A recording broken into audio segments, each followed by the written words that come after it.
একটি জিনিস খেয়াল করেছেন আপনারা, আমি আপনাদের জন্য কিভাবে এরকম ভিডিও বানাই, মানে হচ্ছে যে কোনো অপশন বা যে কোনো অ্যাপ নিয়ে ম্যাজিকের মতন সেটার পরে ক্লিক হয়ে যায়, আমার আঙ্গুল কিন্তু ওঠে না।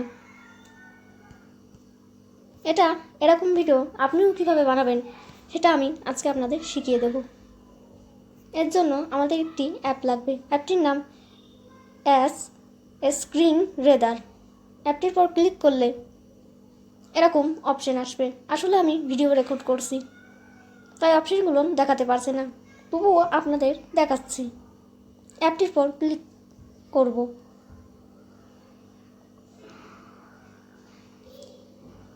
তারপরে আপনি দেখতে পাচ্ছেন স্ক্রিনশট।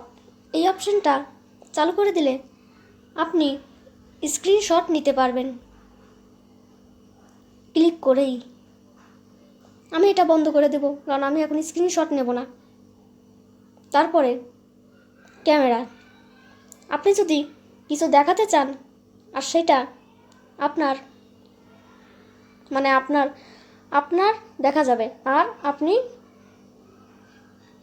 সেগুলো দেখাতে পারবেন। মানে হচ্ছে আপনি সামনে বসে থাকবেন, আপনাকে দেখতে পারবে দর্শকেরা, আর আপনি সেই অপশনগুলো ম্যাজিকের মতন ক্লিক হয়ে যাবে। এদিকে আপনার চেহারা উঠবে আর ম্যাজিকের মতন সমস্ত কিছু ক্লিক হয়ে যাওয়ার মতন হবে। এটি অফ করে দেব।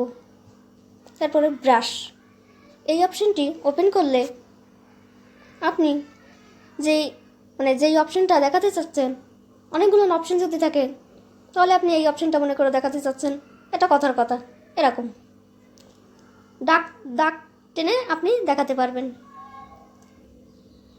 এইভাবে। আরও এখানে ইত্যাদি অপশন রয়েছে এই ব্রাশে। আমার এটা লাগবে না তাই আমি অফ করে দেব। তারপরে আছে লাইভ স্ট্রিম। এই অপশনটায় আপনি ইউটিউব লাইভ বা ফেসবুক লাইভ করতে পারবেন। কি এই অ্যাপটি খুব কাজের না? ও আরেকটি বিষয়, এই জিনিসটা আপনি এদিক সেদিক থুতে পারবেন, মানে কোনায়ও থুতে পারবেন বা মাঝেও থুতে পারবেন, আপনার ইচ্ছা। তা ভিডিওটি যদি ভালো লাগে তাহলে লাইক, সাবস্ক্রাইব, কমেন্ট করে পাশে থাকবেন। ধন্যবাদ।